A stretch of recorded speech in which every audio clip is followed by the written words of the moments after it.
21st century Scotland and how it's changing from birth to old age.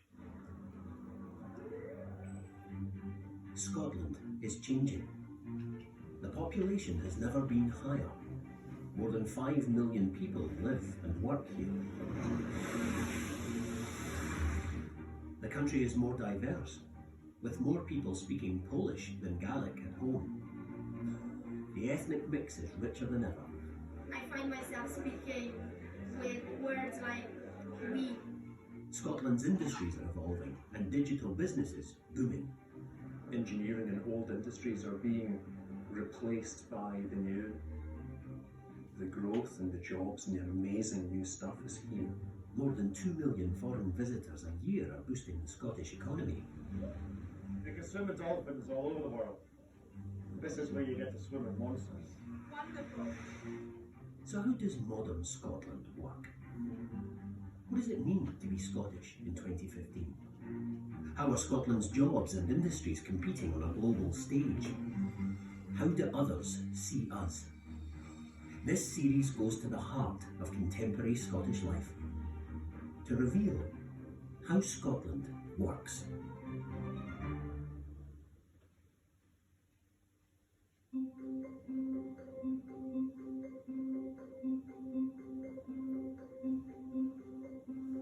Scotland's population stands at 5.3 million and it's projected to keep growing. The birth rate is increasing. People are living longer. And more people are coming to Scotland to live, making the Scottish people more diverse than ever. The number of ethnic minority Scots has doubled in a decade, from 2% to 4%. Scots are living longer. Over 65s outnumber under 16s. So who are the Scots of today? From birth to old age, what kinds of lives are Scottish people living? Meet the 21st century Scots.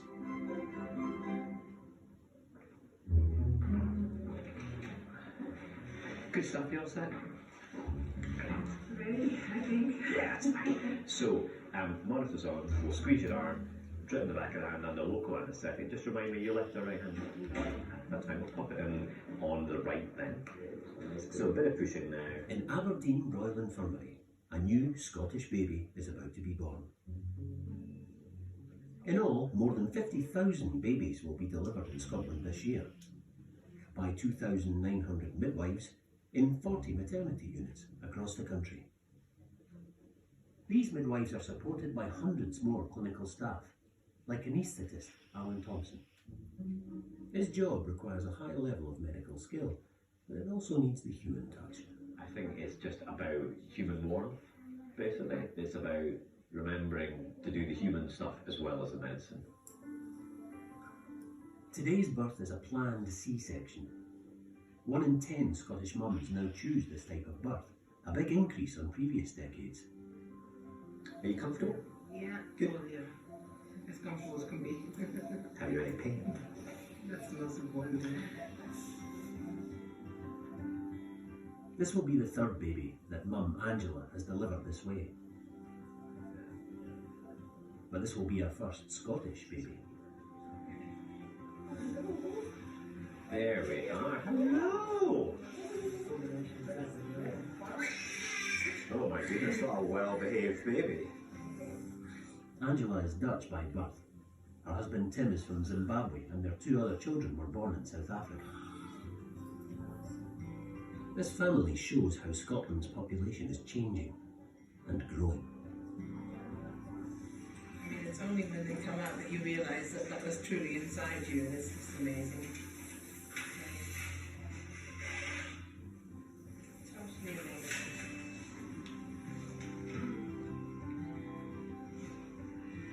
Welcome to Scotland. Welcome to the world. A little bit of the yawn. In the late 20th century, Scotland's population was in decline. The birth rate was low, and more people were choosing to emigrate. But since the millennium, the tide has turned. The 2011 census revealed that 5.3 million people now call Scotland home, more than at any time in history. Glasgow Registry Office records every new birth in the city. It's one of 197 such offices across the country. Together, their records show us how Scotland's population is growing. We're the biggest registration office in Scotland. We can register more than 30 births a day, sometimes 35. Shown at the top is the baby's full name. It's a baby girl. Yes. We did have a baby boom maybe a couple of years back, and there were some days we had, registered up to 40 births a day. We had babies, everywhere. Okay, congratulations. Okay, all the best. Thank you. Just trying to check what results got how many citizens we had. Civil registration came in 1855 to have a record of society, so that we're just following on from that. You have to know, well, how many schools do you need, how are you going to plan anything, so this gives you a complete picture of the number of registrations, school-age children from any time, because you have the statistics from every year, so it builds a picture of society. Scotland now has nearly 2.5 million households. That number is projected to keep rising. More than 5,000 schools teach Scotland's children, from preschool to secondary. And more than 300 hospitals look after Scotland's health. Glasgow's new babies will be growing up in the most densely populated city in Scotland. With 8,829 people per square mile and a total population of more than 500,000, Glasgow is the fourth largest city in the UK. Only London, Leeds and Birmingham are bigger. Add the rest of the Central Belt, from the Firth of Clyde in the west to Edinburgh in the east, and the population breaks the 3 million mark, more than half the Scottish total. So most Scots are choosing to make their homes and raise their families in places like this. But not all of them. And recent figures show that some of the most marked population increases are in the Highlands. The north of Scotland is one of the least populated landscapes in Europe. With just 7 inhabitants per square mile in its emptiest areas, most of this country is hostile wilderness. But in crofting communities like Drumbeg in Sutherland, normal family life still goes on. Childhood here is very different from the urban sprawl of the Central Belt. The Simpson family has been living here since 2002. Drumbeg is one of the remotest villages in Scotland. It lies on the rugged west coast, just 30 miles south of mainland Scotland's most northerly point. From here, it's 250 miles to Glasgow, 90 miles to Inverness, and an 80-mile round trip just to get to school. To get started, what you're going to do? Get your buddy with you. I know, you know where everything is. You got your timetable. Don't lose it. Oh, it's raining, wait, get your jacket on. Have a good day. Today is the first day of the new school year, and it's a big day for Jamie. It's his first day of high school. At his local primary, Jamie was one of just 7 pupils. Now he's enrolling at Ullapool High, which is 250.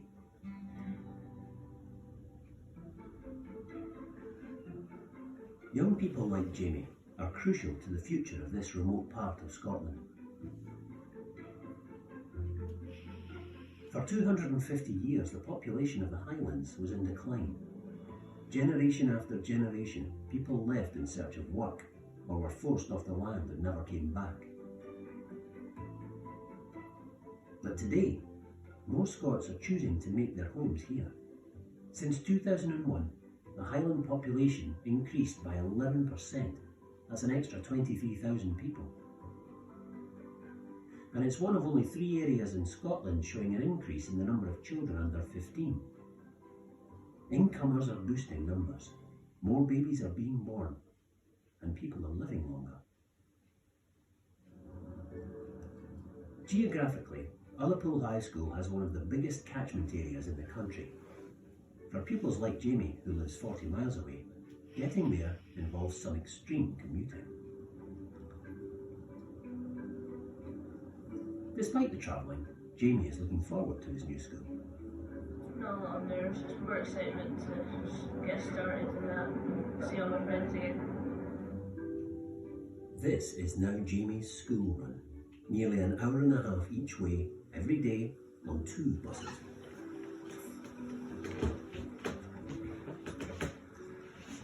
This is our bus journey from Skeg to Ullapool. It's the last bus journey for the morning. 50 minutes, 45 minutes drive. For some other pupils at Ullapool High, travelling to and from school each day is simply impossible.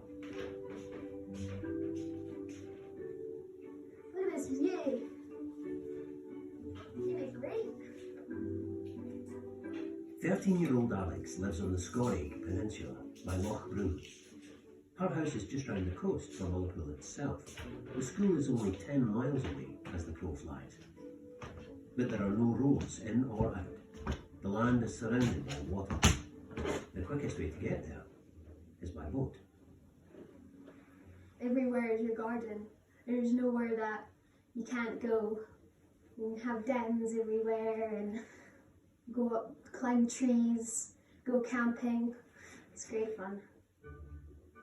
The population here collapsed in the 1950s and 60s.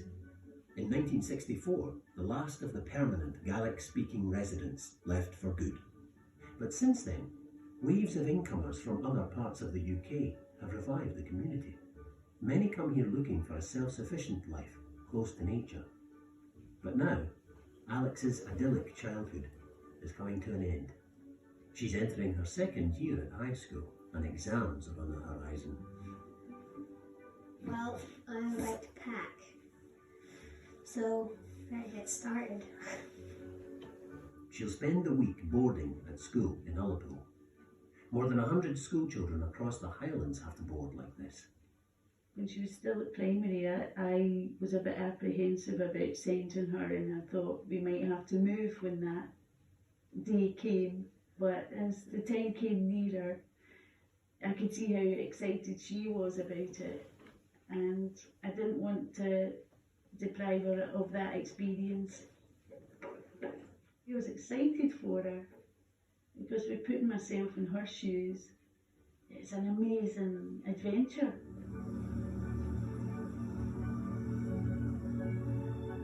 It's a good adventure going over in the boat. It's neat fun sometimes when it's a nice day. Sometimes I wish that I didn't have to go over in a boat, and it would be nice just to get on the bus just with my bag and everything. It just seems like normal because I'm the person doing it.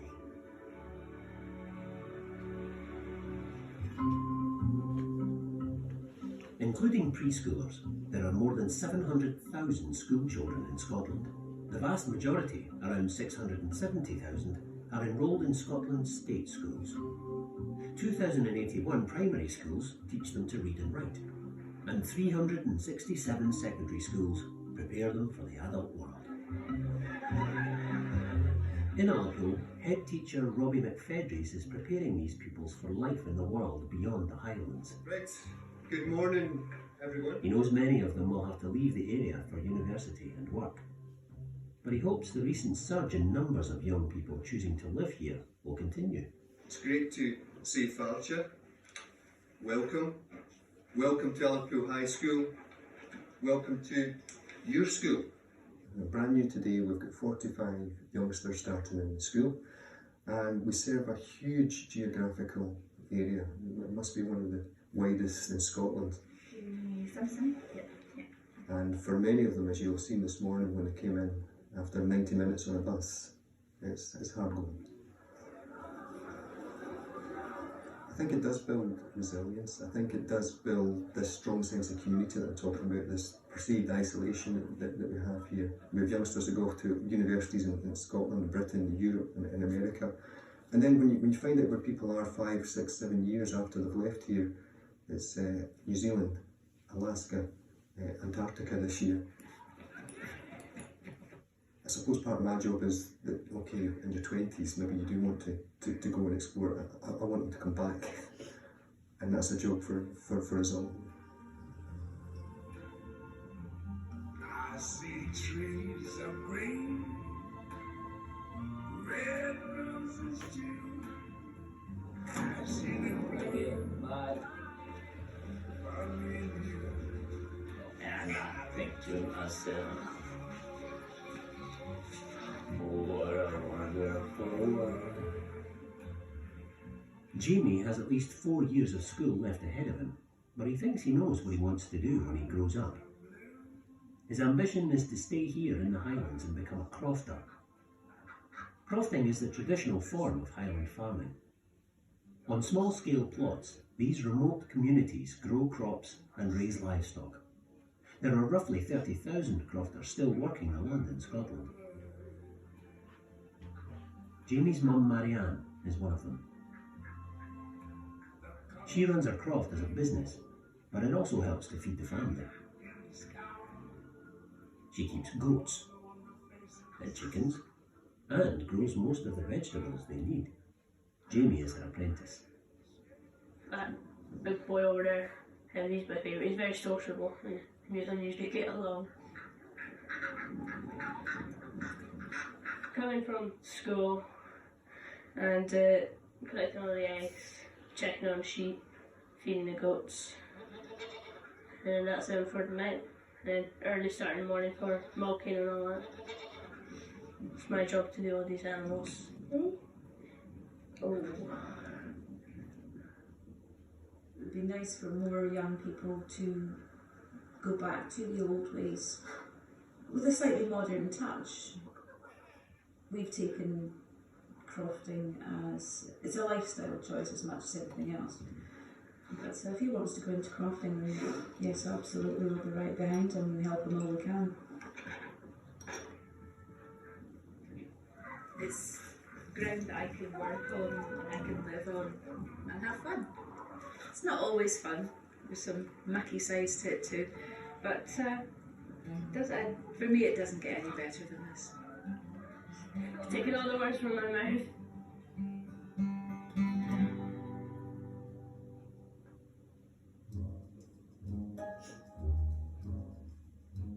Jamie's brothers don't see their future in crofting.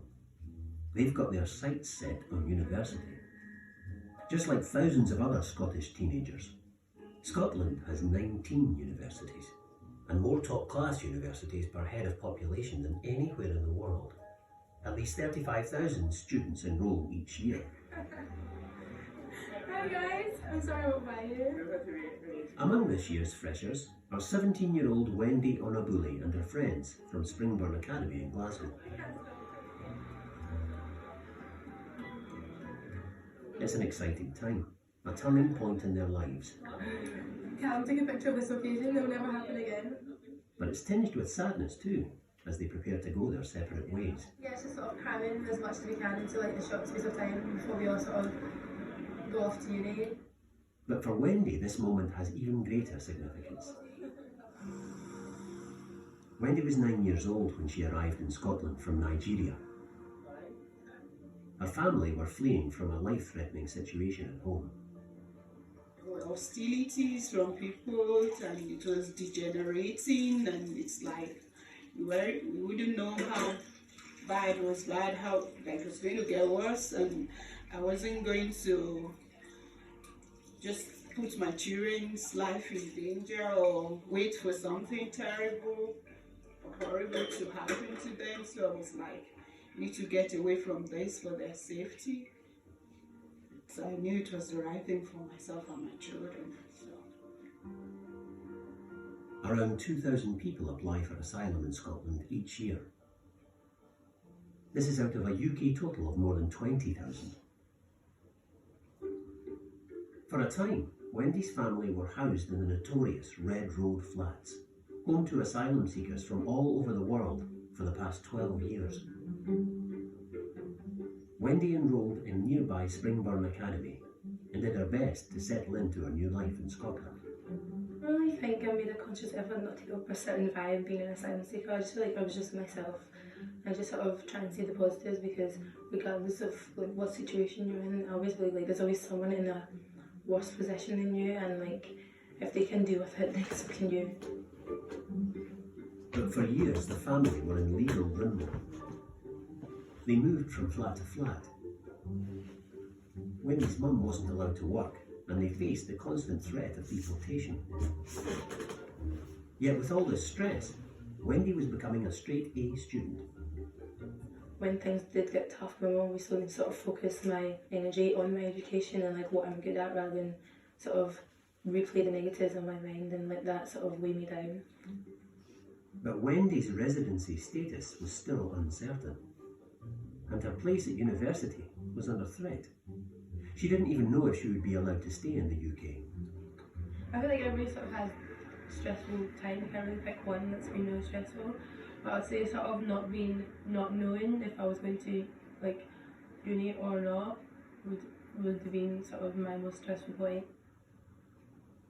Her friends didn't realise just how high the stakes were for her.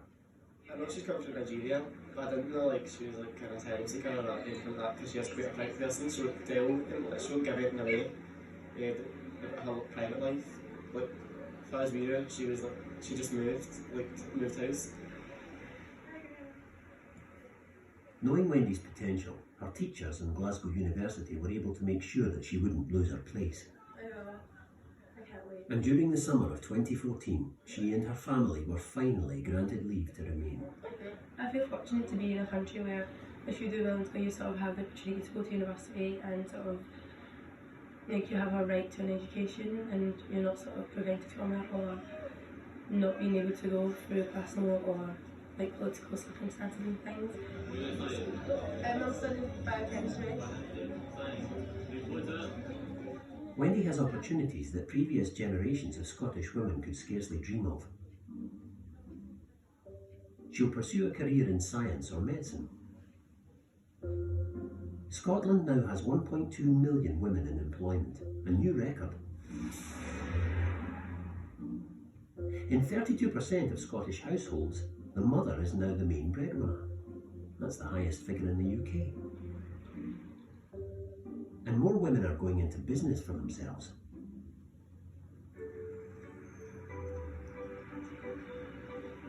"28-year-old Natalie grew up in one of Scotland's most deprived areas, the Carlton, in the East End of Glasgow. From a young age, she had the ambition to be her own boss. For the past 6 years, Natalie has been in the beauty business.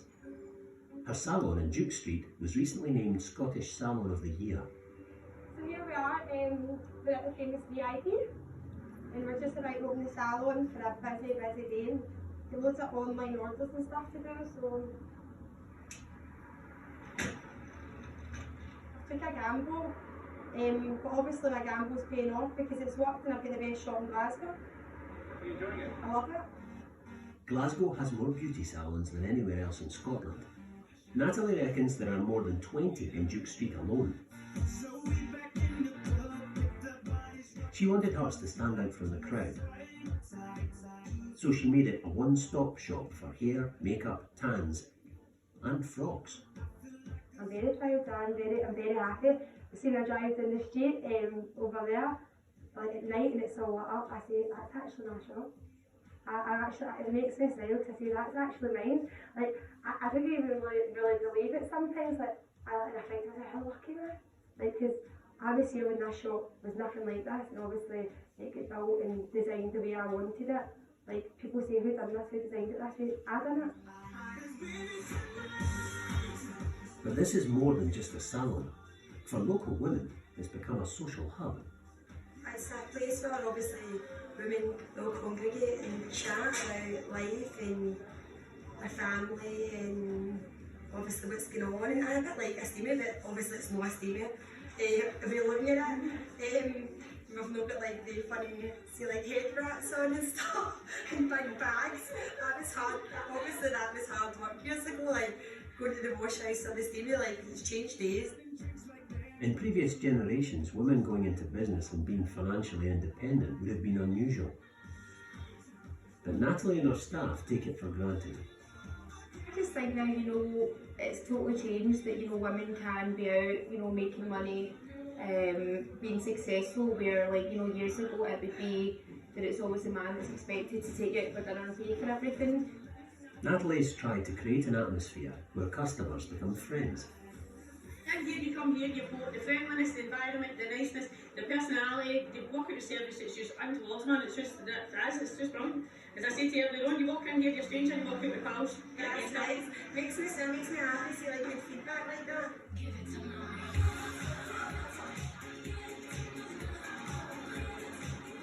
40 pounds, please. No, sorry. We're fully booked, sorry. In today's Scotland, women are still less likely to start their own business than men. But young entrepreneurs like Natalie are changing that. See, when somebody says, oh, you can't do that, I can, no, I'll get that. Like, remember somebody says to me, oh, I don't know my show, you will never. No, I done it. See somebody says to me, don't do it, I do it. Natalie's customers come here to be made beautiful. Right, when you go, your outfit's already to shove on. But they are as fiercely independent as she is. And they know how to enjoy it.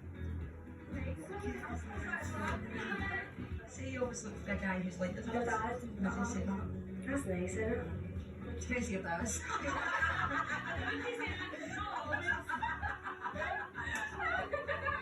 I don't like roulette, do you? Do you want to see all the numbers? Listen to this. See all the numbers on the board, add up to 666. It's the devil's wheel. Well, do you know what? See the guy who created roulette? You shot yourself up in the blue rings.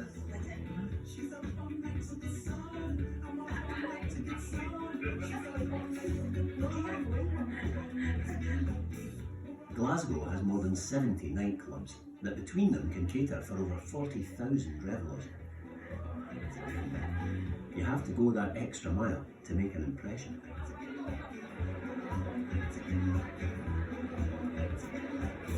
Natalie has a future mapped out. Her business is going well.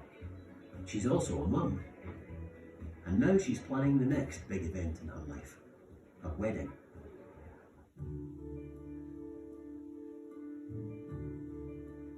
In recent years, marriage in Scotland was on the decline. Couples were living together, having kids, buying houses, but were less likely to get hitched. But since then, marriage has been making a bit of a comeback. More than 25,000 Scottish couples are now tying the knot each year.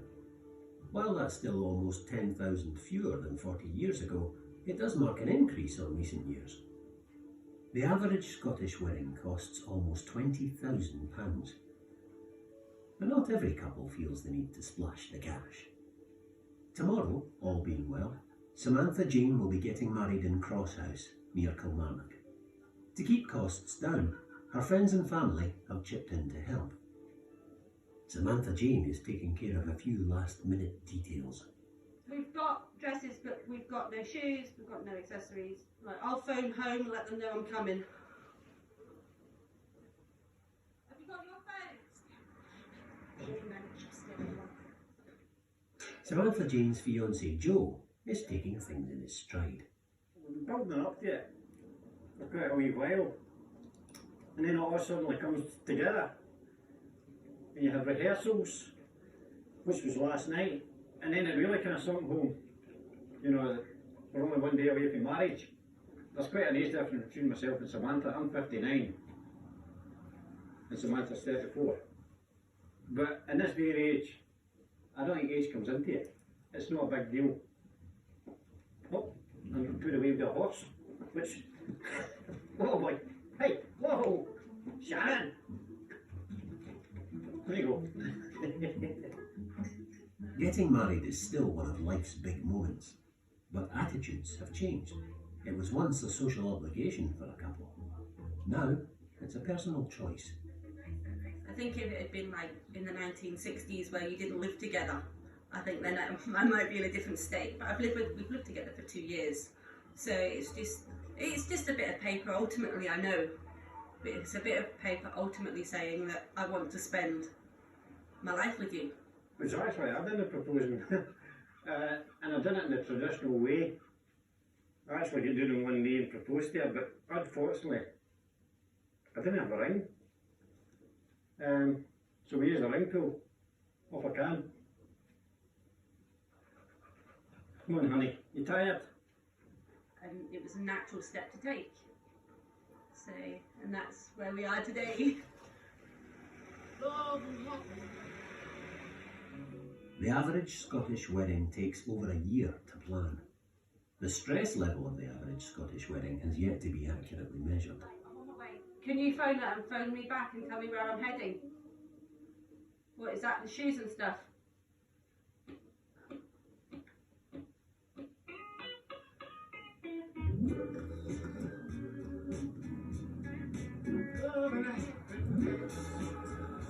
Yeah, black gilly shirt, black shorts. Right. Absolutely magic, thank you very much. Smashing great. That's another thing I have to listen to today now, so boom. Thanks again. I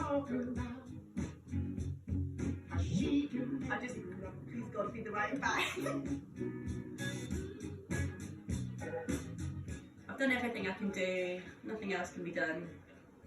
So it's just a case of wait and let the carnage ensue. I'm actually starting to feel a little bit stressed now. Over half of Scottish marriages are now civil ceremonies.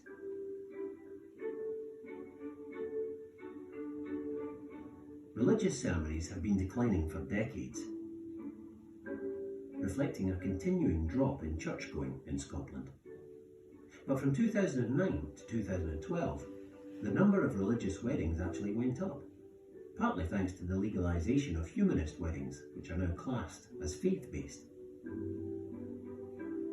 With 4,616 weddings in 2013, the Church of Scotland still claims the #1 spot for religious marriages.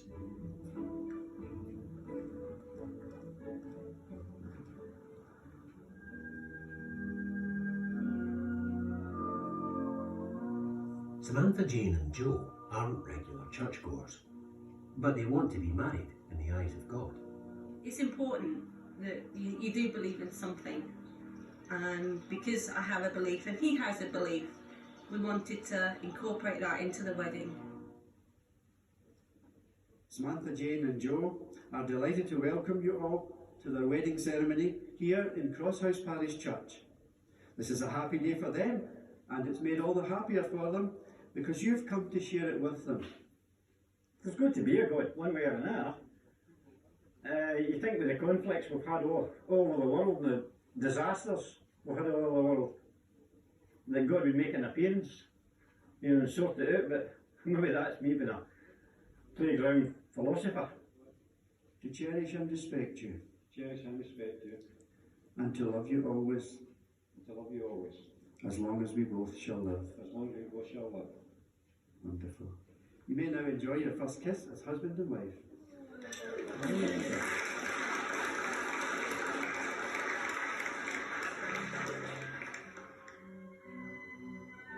Many Scots do still want the church to be there for them at life's big moments. But Scotland is losing its religion. 32% of the population say they belong to the Church of Scotland, but 37% claim to have no faith at all. Among non-Christian Scots, the story is very different. Scotland is home to over 200,000 people from minority ethnic backgrounds. That's 4% of the population. In Glasgow, this goes up to 12%. For many of these Scots, Muslims, Sikhs, Hindus, Buddhists, faith is an integral part of their everyday lives and their identity. It keeps family and community together. Scotland's Muslims are the country's largest minority group. They number more than 75,000. Many Muslim families have lived here for 2, 3 or even 4 generations. A wedding like this is a chance for family and friends from across Scotland and the world to get together. we do see ourselves as Asian Scots. We have our own culture, religion, language, but we've embraced much of the Scottish aspects.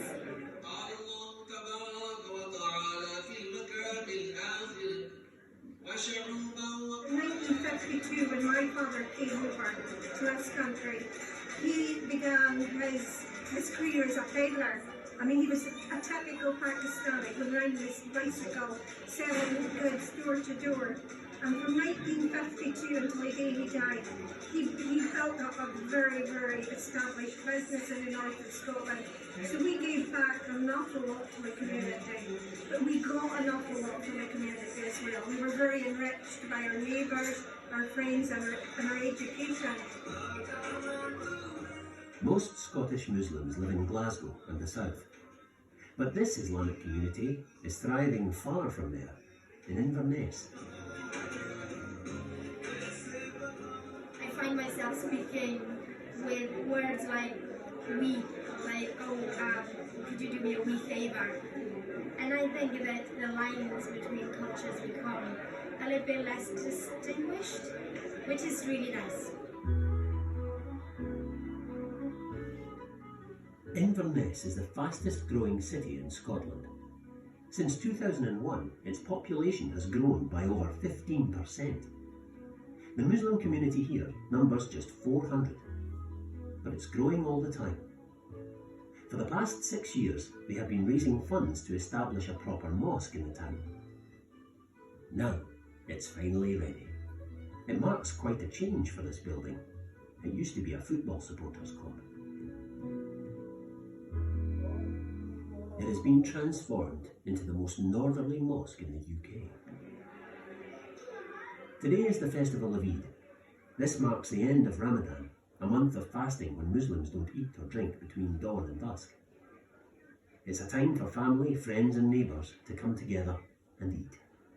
It's a truly international affair.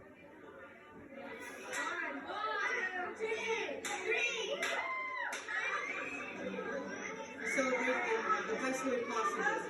And we want to get the kids involved as much as possible as well. And that's with the goodie bag. So we look forward to it every year. So it's like, our Eid is like their Christmas, basically.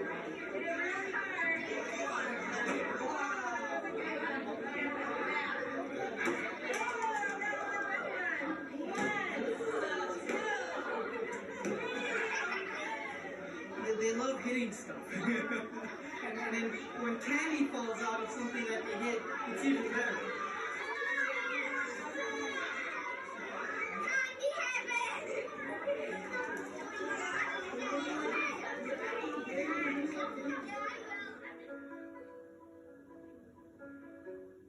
Zubair Mohammed, his wife Sophia and their children are from Chicago.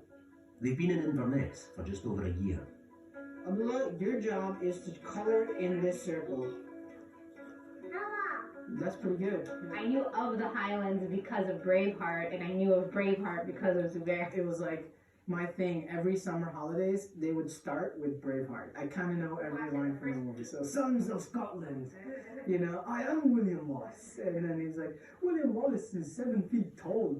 And then William Wallace comes and he says, I have heard, and if he were here, he'd consume the English with fireballs from his eyes and bolt of lightning from his arse. Yeah, it's a good job. To us, it feels like home now. You know, still to this day, I love it here. And He sees rainbows every day going to work. Well, not rainbows every day. I see mountains every day, that's for sure.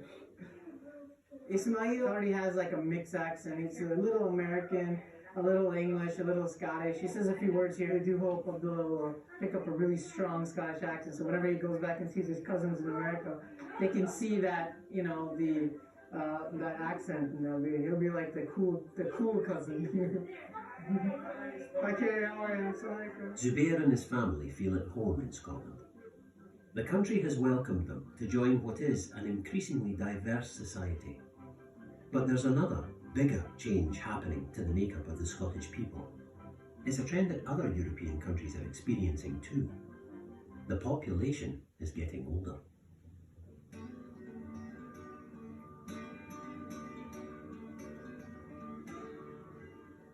100 years ago, just 5% of Scots were over 65. Today, it's 18%. There are now more Scots over 65 than under 16. So could 65 be the new 16? Nowadays, people tend to live longer, they're active longer. My grandparents were old in their 50s. But nowadays that's not the case. My dad died when he was 55, and we didn't want that to happen to us. And my mum was only 64 when she died. So, I think you've only got one life, as they say. Christine Cargill spent her working life as a teacher on the Isle of Arran. When she retired, she and her husband decided it was time to change their lives. So they sold their house, bought a camper van, and hit the road. Everywhere we travel, we take our canoe so that Ian canoes and I can swim in all the lochs. Like thousands of Scottish women, Christine has had hip replacement surgery. She has found that swimming, preferably in the great outdoors, is the perfect exercise. And both Christine and Ian are determined to keep challenging themselves. The first year we were travelling in France, 2 of our really dear friends died on Arran, and we couldn't get to their funeral. So Ian and I, decided what we were going to do. We really felt we needed to put something back to them. So we decided to do that year, we would do as many runs, marathons, half marathons, and as many swims in memory of our 2 friends and raise money for Macmillan Cancer. And so Ian did the Edinburgh Marathon with 2 of our boys, all dressed in green because of Macmillan, and I did London, Windermere, Glasgow, Manchester swims, and also in Loch Ness.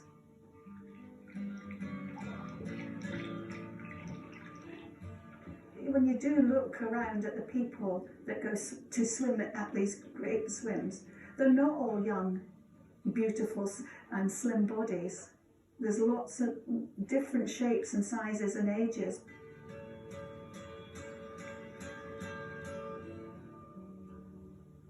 But some 60-something Scots keep working past retirement age.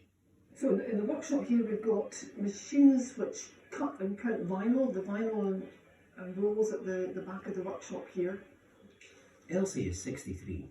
She's grafting as hard as ever, running her signwriting business in Stirling. We do a lot of work for Prudential, Norboard, the Youth Hostel Association. We put signage all over Scotland for them. United Auctions. We're doing some banners for the Ryder Cup. That was for local authority. So we've got a great variety of work. Elsie started her company in 1983. But as the business grew, she found herself spending more of her time sitting down. I started to employ people and train them, and of course then you start driving a desk. And that probably precipitated the first of 2 breast cancers that I've had. When you're a 20-year-old, you think differently because your life's in front of you, and when you're this age, there's far more of your life behind you than in front, so every day's a bonus, and I feel much more content. Coffee, tea? The benefits of medicine I have benefited from myself. I should be dead by now, so like I said, every day's a bonus. Battling cancer has given Elsie a new lust for life. Like Christine, she has discovered the thrill of wild swimming. Swimming, of course, is a great exercise. It protects the joints. And yeah, well, it makes you feel fantastic. I feel like a new woman.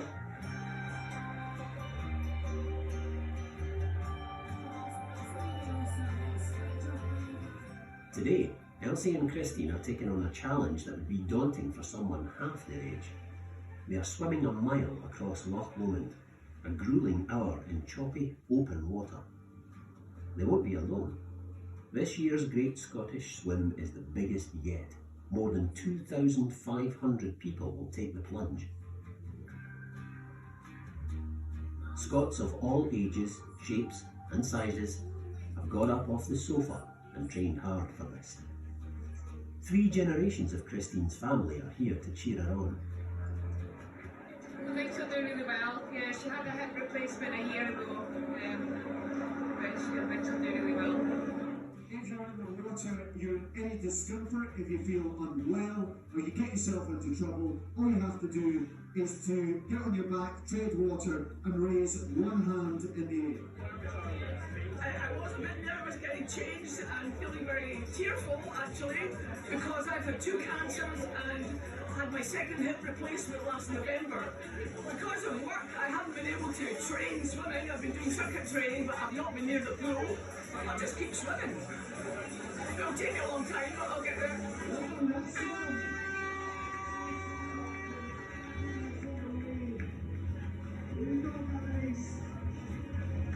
This is what it's all about for you.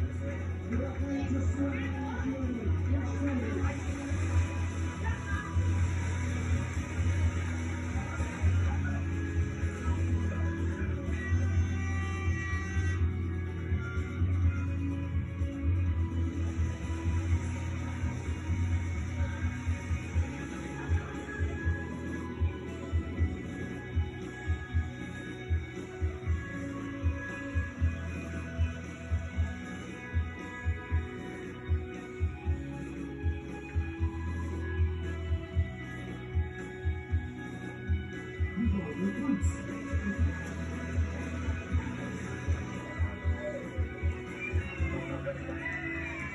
That was good.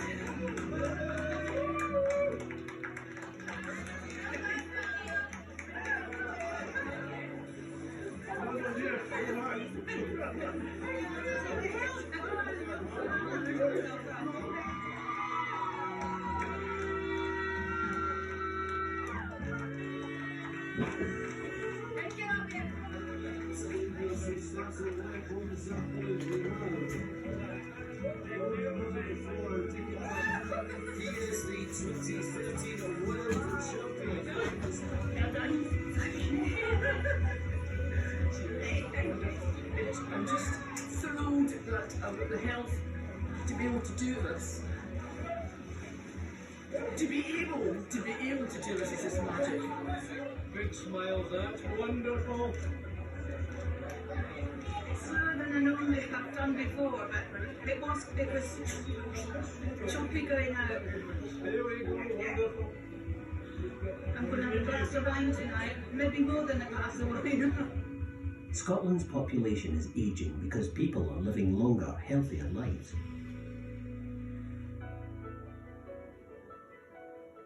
It's projected that between 2010 and 2035, the number of Scots over 75 will increase by a whopping 82%. The Scottish mortality rate is also at an all-time low. Nevertheless, some 55,000 Scots will reach the end of their lives this year. The job of laying them to rest falls to funeral directors like John O'Gauldie. My dad founded the business in the early 80s in Crieff, and previous to that I'd been a driving instructor for 30 years in the town, so I was incredibly well known, had taught most of Crieff to drive, and that was a tremendous advantage when he started the funeral business, because he was a well-known face and somebody that people, liked and trusted, so the two kind of fitted well. When I put this tailcoat on, I become John Gauldie, the funeral director. There's a lot of pride in that. There's a lot of pride in being the local funeral director and being part of the community. In many ways, John's profession is a traditional one. But in Scotland today, attitudes to death are starting to change. It's a very traditional job, and we take a lot of pride in carrying forward those traditions. But even in the time I've been doing this job in the last 20 years, I've seen it change. I've seen people's attitudes change, and I've seen, I think, an awareness that people are, looking for something different. They're looking for something that they feel is appropriate to them, and the way that they've lived their lives. Here, in the Perthshire countryside, John offers families a new kind of final resting place. It's one of a growing number of Scottish natural burial sites. Woodland burial grounds like this are an alternative to traditional cemeteries. As more Scots move away from organised religion, more people value the idea that they could be laid to rest in nature. There are now around 50 of these across the country, in woods and meadows and tranquil spots by the sea. It was my dad's idea to initially open what is, would be a greenfield burial site. We'll have, from ornithologists through to hill walkers, to scientists, motorcyclists. I think people who have an affinity with the outdoors feel that this is an appropriate place for them to see out the rest of their days, as it were. I think you can't help but, be impacted by the beauty of the spot and also the tranquility of it as well. To be part of this is quite special, that's how I feel. In a close-knit community like Crieff, John has a personal connection with the families he helps. These are the Williamson family layers. The family decided that this was their, to be the final resting place, and they purchased a number of plots together. We always check with families to see if they would like adjacent layers, and it makes sense for families then to have a single point for future generations to come and to pay their respects and to ponder the insignificance of it all, perhaps. The most recent member of this family to pass away died suddenly. Ian and Ruth Stone were married in Edinburgh in 1970. They lived and worked all over the world before settling in the south of England. But as they approached retirement, the pull of home became too strong.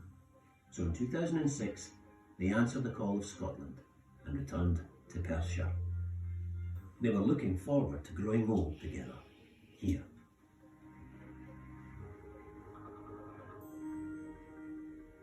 He was, I was going to say quiet. He wasn't really quiet because he was a very good company and good fun, and people liked that. He was relatively fit. I mean, he looked fairly fit.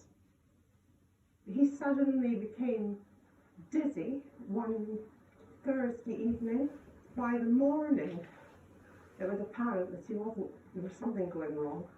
So I phoned the doctor, and while he was sitting in the waiting room, I think he started to have a full-blown stroke. He was straight into the PRI.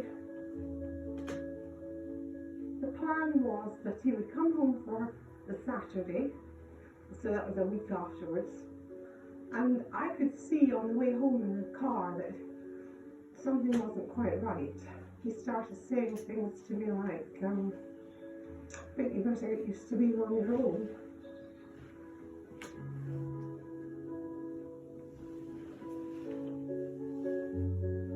And ultimately, it became apparent as the week went on that this was not going to have a good end. And so I phoned my son in Melbourne, and he came. But by the time he got there on the Friday night, he was in a coma.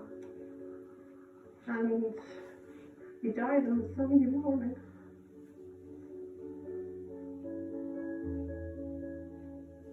Ian had prostate cancer, one of the biggest killers of Scottish men over 50.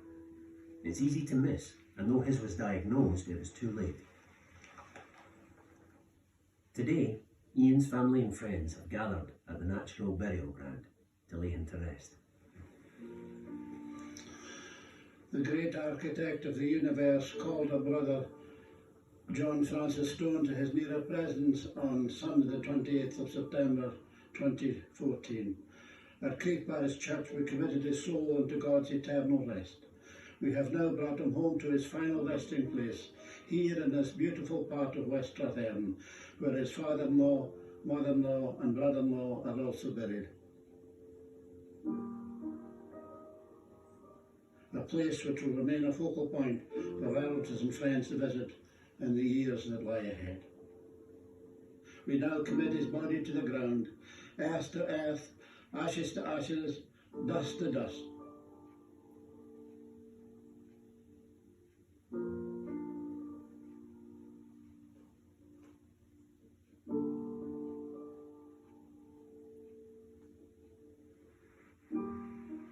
Ruth takes some consolation from the fact that Ian has been laid to rest in a beautiful corner of Scotland.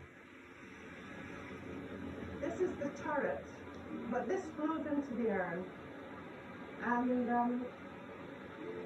when my father died, he said to me, "Look, dear, you'll have to sort the funeral out." He said, "Don't worry about me." He said, "Just burn me and chuck me in the turret." However, he also said, "But you can do whatever you like as long as your mother's okay with it." So, Mum and I decided it would be better by the urn. And that's where he is, next to Liam.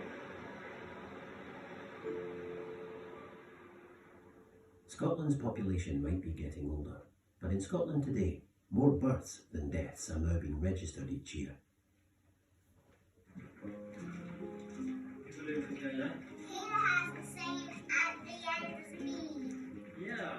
Back in Aberdeen, new baby Kayla is ready to meet her brother and sister for the first time. Hi! Hi! Hi! What have I got here? Look who's with Mummy. Who's that? Who's this? Hello, Kayla. What do you think? Hello, Kayla. And really little feet, doesn't she? Exciting. Does she have really little feet, Leona? When you first see your baby, yeah, it's an indescribable feeling, and you know the tears well up, and words don't really do justice. Do you think she'll be a good little sister for you? Yeah? So if you guys look like Jake and Elsa, what does Kayla look like? A baby. Yeah, for now just like a baby, hey? In 2014, the most popular name for Scottish baby boys was Jack, followed by James and Lewis. For girls, it was Emily, then Sophie, and Olivia. I went through a book of baby names, there was about 500 names in it. It was either going to be Bella or Gracie, but then as soon as we looked at her, really decided it was going to be Gracie. Aiden was the first one that popped up, and apparently the meaning is fire. And I've been saying it's been like having a wee fire in my belly, and I thought, oh, there we go, it's like Zen. Hopefully she'll be able to better herself and do something out of this world. The world's an oyster. Oh.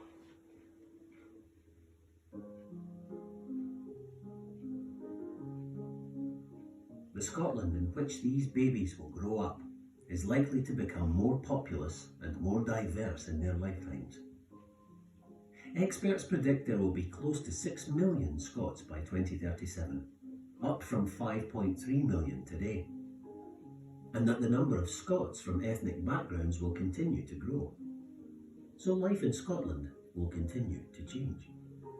Exactly how, no one knows. In part, it will be up to these new Scots. They are the future of Scotland. Set sail with a family of salmon net